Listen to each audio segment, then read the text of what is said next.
ハッピーテンスアニバーサリー、黒ずきんの目次へようこそ。今年の夏は記念すべきゴーストリック10周年。ということで、前回に引き続き、全5回に分けてゴーストリックの動画を投稿していく予定です。スケジュールです。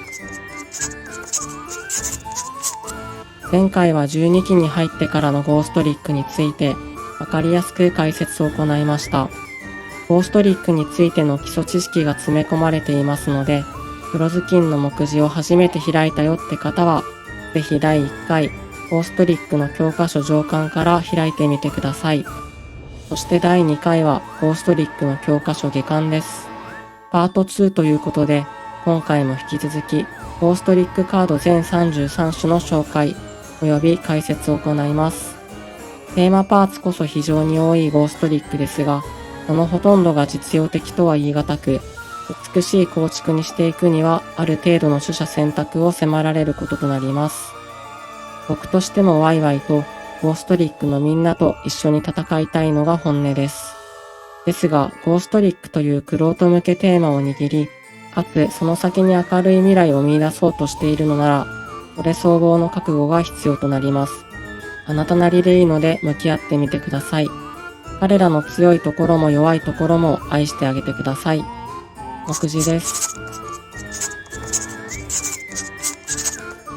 5章立てにてお送りします。33種のゴーストリックを一挙に紹介すると、動画の尺がすごいことになってしまうため、第2回のゴーストリックの教科書下巻は、数パートに分けてお送りします。今回お話しするのは第3章から第5章です。概要欄にタイムテーブルを記載しています。チャンネル登録、高評価よろしくお願いします。第3章 A ランク、対応のしやすいカード。引き続きメインデッキのゴーストリックたちの紹介になります。A 評価とありますが、これはゴーストリックテーマ内における評価であり、以降紹介するカードは他テーマならば対応を見送られる性能のものばかりです。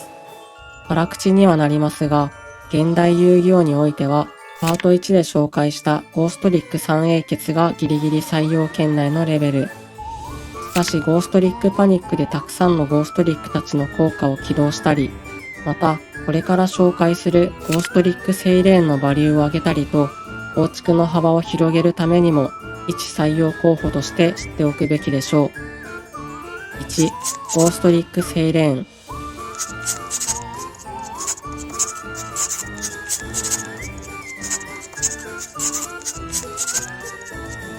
メインゴーストリック初のレベル4モンスター。彼女の奏でる歌声に、ゴーストリックはウルフはメロメロ。リバース時にアドバンテージを稼げるゴーストリックモンスターは、人型、キョンシー、セイレーンの3枚。パニックで相手ターンにも彼らのリバース効果を起動しつつ、相手モンスターを裏にして妨害するのがこのデッキのセオリーです。サイクルリバース軸のガチ構築を組むにあたって、僕が採用を検討するギリギリのラインとなっているのがこのセイレーン。人型キョンシー、セイレーンの優先順位をツイッターにて統計を取ったところ、人型が 60%、キョンシーが 10%、セイレーンが 30% という結果でした。丸1の効果は、デッキトップの2枚にゴーストリックがないと不発に終わる効果で、しかしメインの枠をゴーストリックに割けば割くほど、事故率が上がるというジレンマを抱えています。参考までに、メインゴーストリックの枚数が12枚の場合は5割、15枚の場合に6割、18枚の場合に7割、22枚の場合に8割といった具合です。僕のケースですと、多くの場合15枚弱に落ち着くことが多く、おおよそ6割以下の成功率となってきますので、全く信用できる数値ではないですね。おまけに墓地効果を持つメインゴーストリックは、ゴーストリックショットやゴーストリックリフォームくらいしかないため、墓地肥やしの恩恵が薄く、むしろデッキリソースが枯渇するためデメリットとも言えます。なぜか強制効果なのもマイナスポイント。11期カードとは思えないほど控えめな性能をしたセイレーンですが、それでも採用を検討されるということは、以降に紹介するゴーストリックたちが、このカード以上のクセモノ揃いということ。それと同時に僕がセイレーンに対して一定以上の評価を下している最大の理由は、スタイを除いてパニックに触れる唯一のメインゴーストリックであるという点です。メインゴーストリックには全員が一旦に一度自身を裏にできる効果があり、それがパニック発動のトリガーとなります。そしてセイレーンはリバース時、デッキからそのパニックをサーチすることができます。つまり、パニックによる妨害を単体で毎ターン成立させることのできる唯一のカードなのです。同じく魔法罠をサーチできるゴーストリックの打天使には、このゲートはできません。また、展開力が皆無なゴーストリックが分不相応にエクシーズ展開をしようとすると、2枚を消費して出した打天使に除去や妨害をもらった際の立て直しが非常に苦しいです。先日、打天使プラス人型プラスパニックがゴーストリックの理想とする盤面だと言いましたが、春うららや増殖する G などの誘発受けを良くするという点においても、セイレーンプラス人型プラスパニックもまた一つの回答であると思っています。特にセイレーンは召喚時にも反応する効果のため、他のゴーストリックと引き被った際にセイレーンをセットせずとも後出しから機能する点が優秀です。レベル4ゴーストリックからのエクシーズ召喚の場合、アルカード、サキュバス、ユラハンを経由できず、未来竜王までつながらないため、エクシーズ素材としては最も不向きです。2、ゴーストリックキョンシー。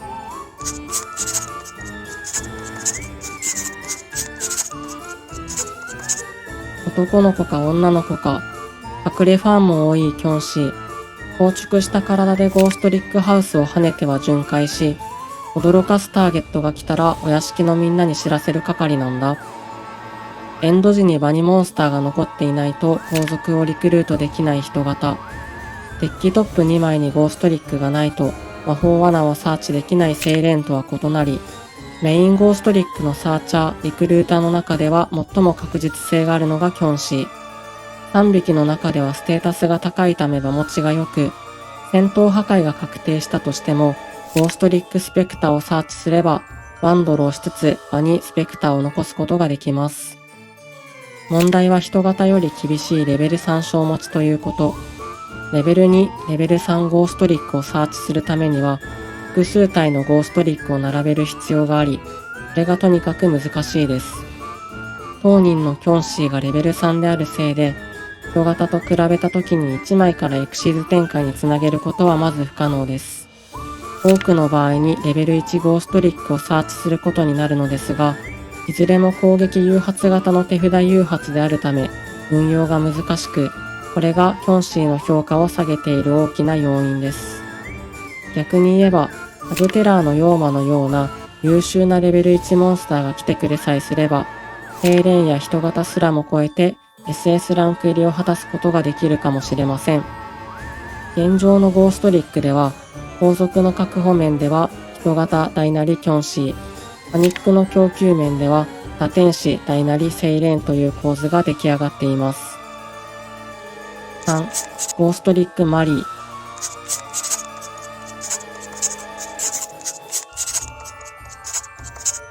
モチーフはアメリカの都市伝説に登場するブラッディ・マリー。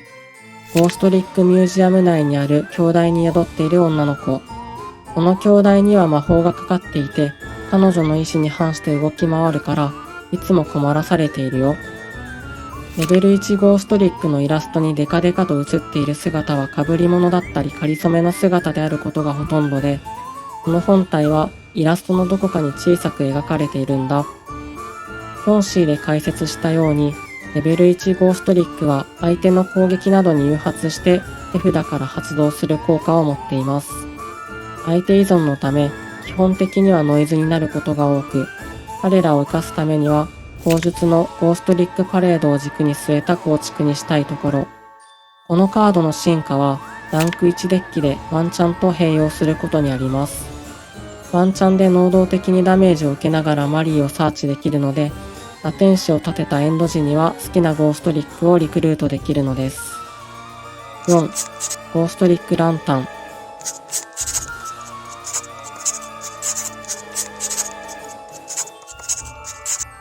仲良しのスペクターといつもいたずらをしては飛び回るゴーストリックの代名詞的モンスター。かぼちゃ頭の奥から本体が顔を覗かせているよ。攻撃誘発型レベル1ゴーストリックの中では癖がなく使いやすく、人型でレベル1しかリクルートできなかった場合の筆頭候補です。場に表側で維持したい猫娘や、パニックで起こした後の人型を戦闘破壊から守ってもよし、アルカードやデュラハンで回収して使い回してもよし、1枚だけ刺しておくと役に立ってくれることが多々あります。このカードの賢い運用方法は次のゴーストリックパレードにて紹介します。5、ゴーストリックパレード。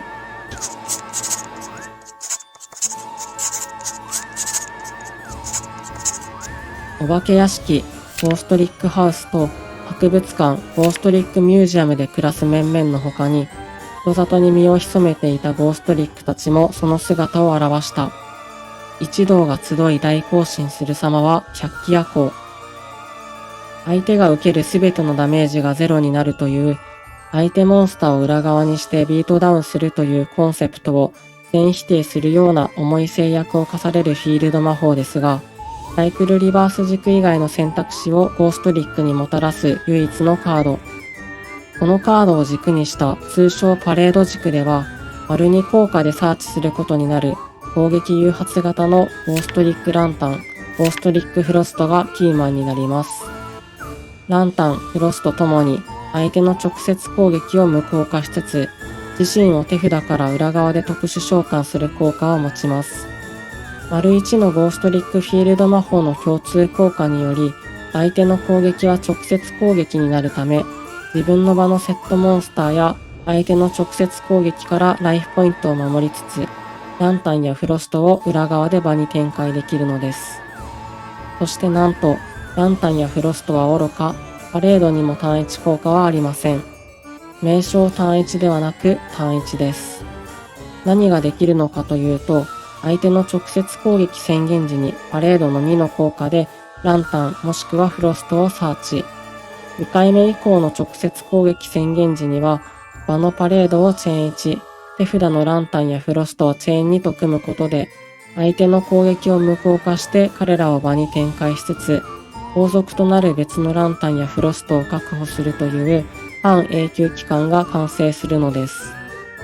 ランタンやフロストを少しでも場に展開できれば、すぐさまデュラハンを経由してラテンシを立てられますし、パレードからはランタンやフロストでなくとも、ゴーストリックカードなら何でもサーチできます。マリーをサーチすれば、この直後にダメージが発生するため、すぐさま彼女の効果を起動して、デッキから好きなゴーストリックをリクルートできるのも強力です。ゴーストリック唯一の単体初動であることに加えて、考え方次第では無限にリソースを確保できるカードではありますが、あくまでも相手依存であり、初見殺しとしてしか通用しません。そのため、相手に攻撃してもらえなかった場合でも、自らリソースを確保できるように、やはり人型や精錬あたりを場に並べておきたいところ。また、このカード自体に制圧能力はないため、相手から攻撃以外の選択肢をなくすという意味でも、カイザーコロシアム、ギルドレイン、センサー万別などのロックカードとの併用が必要になってきます。6、ゴーストリックハウス。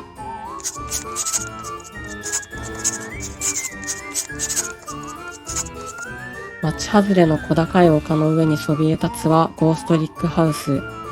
そこにいるのはお化けか幽霊か。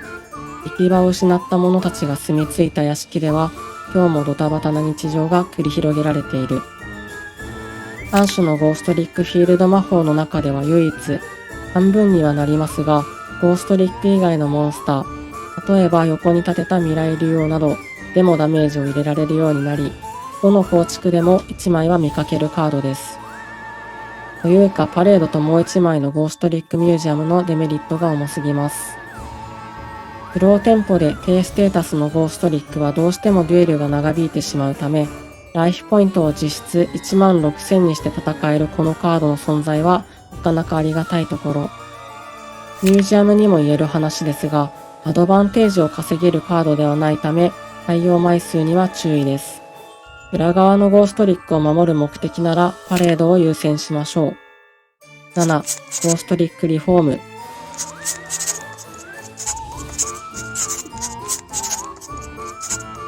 ゴーストリックハウスの改装工事。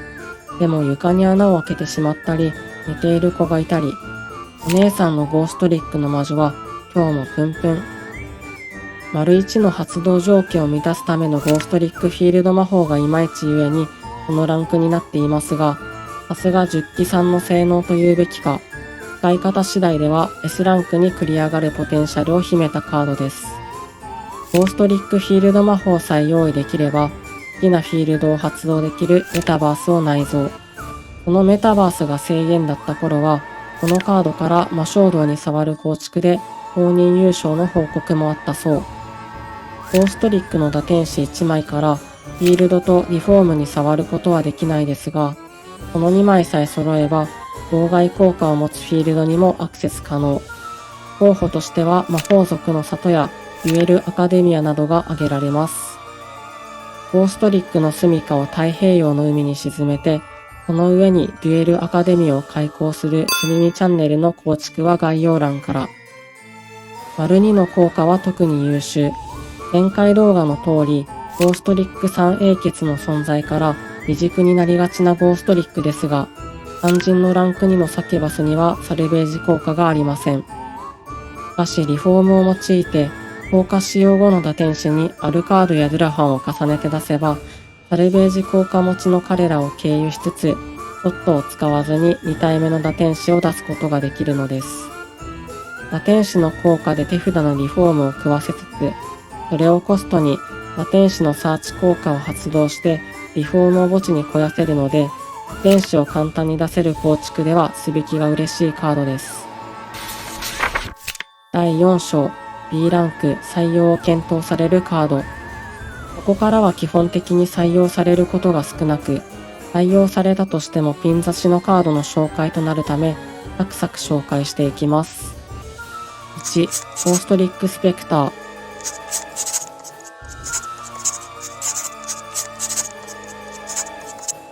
同じくいたずら好きのランタンとは大の仲良し。ランタン同様、ゴーストリックの代名詞的モンスターで、多くのイラストに彼らがいたずらをする姿が描かれているよ。よく見るとお化けの着ぐるみをしているだけで、下からは足が見えちゃってるんだ。本誌で説明したように、基本的にはセットで使うことになるカードです。丸2効果は破壊されたのが裏側のゴーストリックだったとしても、効果が発動するという特殊裁定を設けられています。2、ゴーストリックフロスト。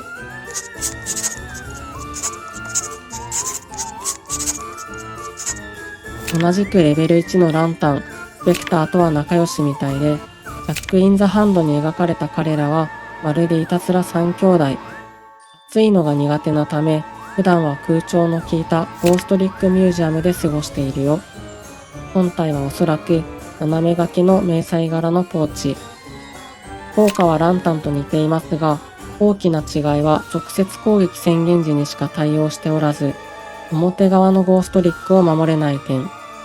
そのため基本的にはランタンが優先されるわけですが、相手モンスターを裏にすることができるため、状況によってはこちらが欲しい場合もあります。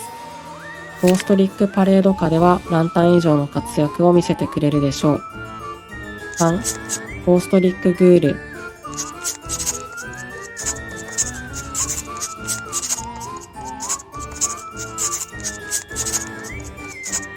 どうやら行方不明となっているらしいゴーストリック。ゴーストリックフェスティバルでようやくその姿を見られて一安心。丸2効果により苦手とするリンクモンスターを処理できるようになったりしますが、リンクモンスターの対処はデュラハンやフェスティバルで十分という何とも言えない立ち位置のカードです。4、ゴーストリックシュタイン。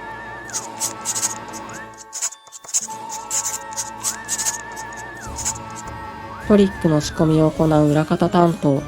だけどその怪力のせいで家具を誤って壊してしまい、魔女に怒られることもしばしば。ゴーストリックの雪女の恋心には気づいているのかな？メインゴーストリックでセイレン以外にも魔法罠に触れるのがシュタイン。しかし、サーチ効果は戦闘ダメージを与えた時と限定的で、リバース時効果ではないため、パニックとの相性が良くないのがマイナスポイント。メインの中では攻撃力が最も高く、地中海の薬剤と合わせれば安全打点を処理できるようになります。5、ゴーストリックスケルトン。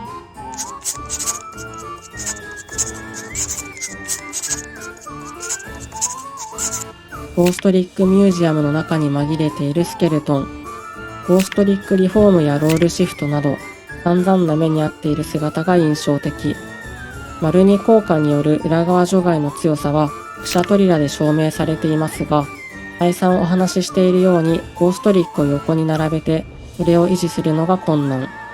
この状況になったとしても、基本的にはビートダウンした方が早いです。また、最大のネックは名称単一であるため、複数体のスケルトンを使ってデッキレスを加速できないこと。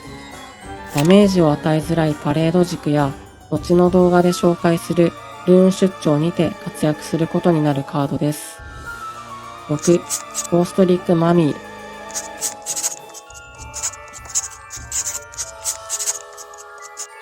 同じくゴーストリックミュージアムの中で眠りについているマミー。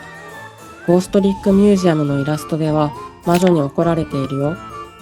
何千年もの間一人で眠っていた彼は仲間と会うのが楽しみで、アルカードラ・ゴーストリックハウスのみんなの来訪を心待ちにしているとのこと。ゴーストリックモンスターの召喚権を増やせるのは一見強力ですが、手札事故の都合上、モンスターの割合は抑えたいため、思うように使うことが難しいです。この他にも闇属性しか出せなくなる制約が重かったり、ゴーストリックショットと役割が被ったりと、効果の割には肩身の狭い思いをしている1枚。7、ゴーストリックワーウルフ。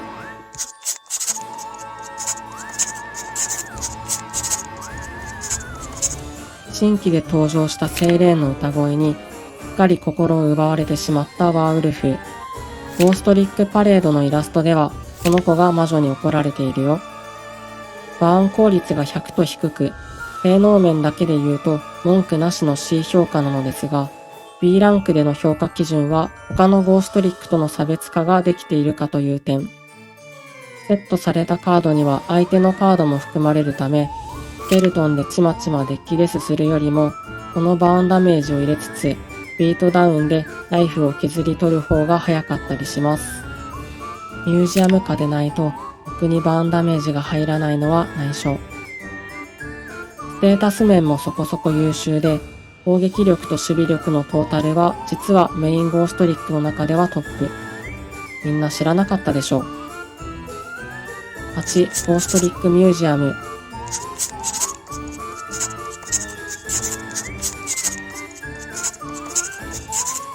シャドウスペクターズの次弾となるレガシー・オブ・ザ・バリアンツで登場したゴーストリックたちが潜む博物館。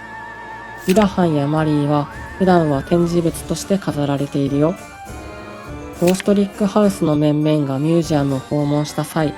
それに喜んだマミーがうっかり展示品を壊してしまい、魔女に叱られている光景が描かれているんだ。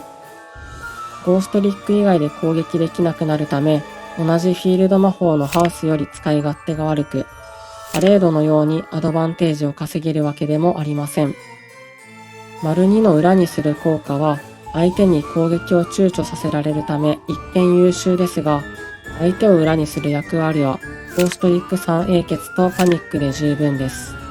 また、効果は自分にも適用される都合、特に人型のリクルート効果を発動する際に、表側のモンスターがいなくなってしまうのが辛いところ。9、ゴーストリックアウト。ゴーストリックハウスの近く、アルカードは棺で静かに眠る。ゴーストリックが苦手とする除去や破壊から彼らを守ってくれるカードですが、手札にゴーストリックモンスターを要求するのがネック。また、セットモンスター守れても、天国の王のようにセットカードは守れないため、パニックを羽やライトニングストームから守ることができません。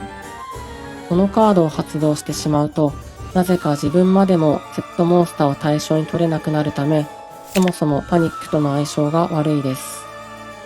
10、ゴーストリック・オア・トリート。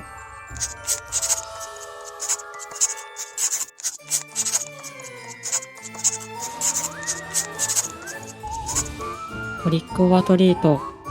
ライフをくれなきゃ、いたずらしちゃうぞ。その名の通り、ライフコストを払うか、いたずらされるかを相手に選ばせるカード。天使からようやく1妨害を構えられるようになったと思いきや、妨害を受けるかどうかを選ぶのは相手次第。妨害を受けない場合、このカードは再セットされ、相手は2000ライフのコストを支払う必要がありますが、相手の展開が通ってしまえば、再セットされたこのカードは愚か、自分のフィールドは焼け野原です。発動条件も結構厳しく、11期3であるにもかかわらず、相変わらず癖の強い1枚という印象でした。11、ゴーストリックブレイク。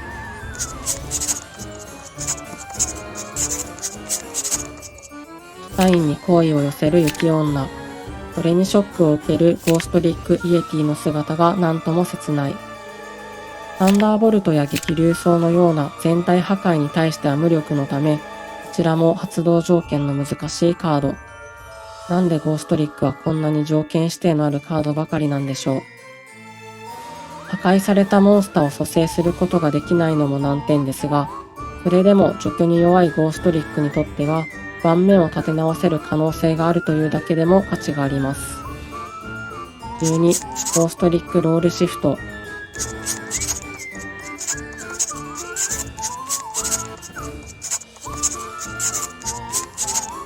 ゴーストリックハウスでのいたずらを思いついたスケルトンが、自らの仕掛けにかかっちゃった。以降設置していた人形が消えたり、人力で動かす回転扉が勝手に動くなどの謎のトラブルが発生したみたい。永続で毎ターン使えるパニックかと思いきや、効果の発動はバトルフェーズ限定。またパニックのように複数体のゴーストリックを表にできないため、パニックの使い回しが容易な構築にとっては採用価値は薄いです。パレード軸のようにロックカードを採用して相手に攻撃を強制させる構築であれば採用の余地はあるかもしれません。第5章 C ランク採用のしにくいカード。明確な役割が存在しなかったり、他のゴーストリックカードで代用できてしまう性能を持つカードが低評価にランクインしました。1、ゴーストリックの魔女。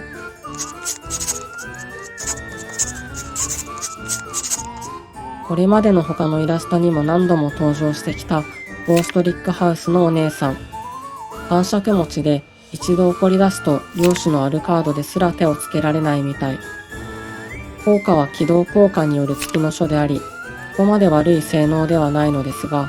リバース時に対象を取らずに複数体の相手モンスターを裏にしつつ、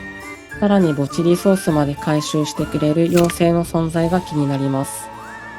打点が妖精よりも300高いのが救いでしょうか。2、ゴーストリックの雪女。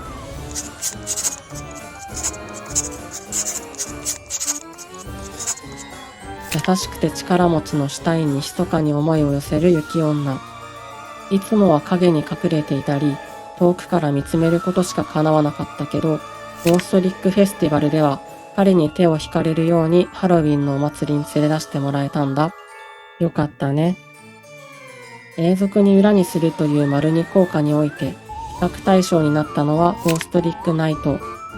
戦闘破壊時にようやく相手モンスター1体をロックできるこのカードよりも、向こうの方が圧倒的に使い勝手がいいです。このナイトでさえも融合や儀式デッキに無力なために採用を見送られることがあるのだから、この子が日の目を浴びることは当分なさそうです。3、ゴーストリックイエティ。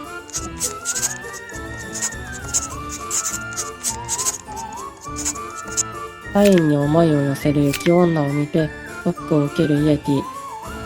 ゴーストリックブレイクでは彼らの三角関係が見られるよ。手のひらの上の雪うさぎは彼女から譲り受けたもの。大丈夫。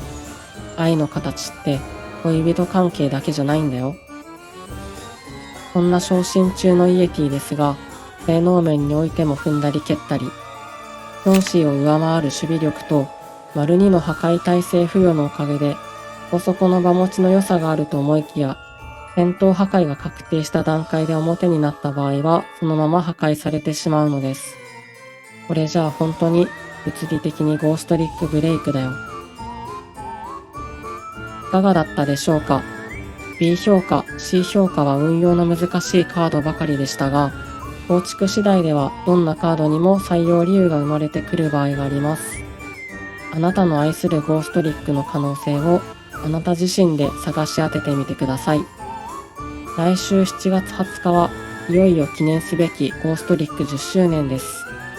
黒ずきんの目次では週末に配信を行おうと思っていますので、ぜひ皆さん遊びに来てください。いつか準構築を組めるその日まで一緒にいよう。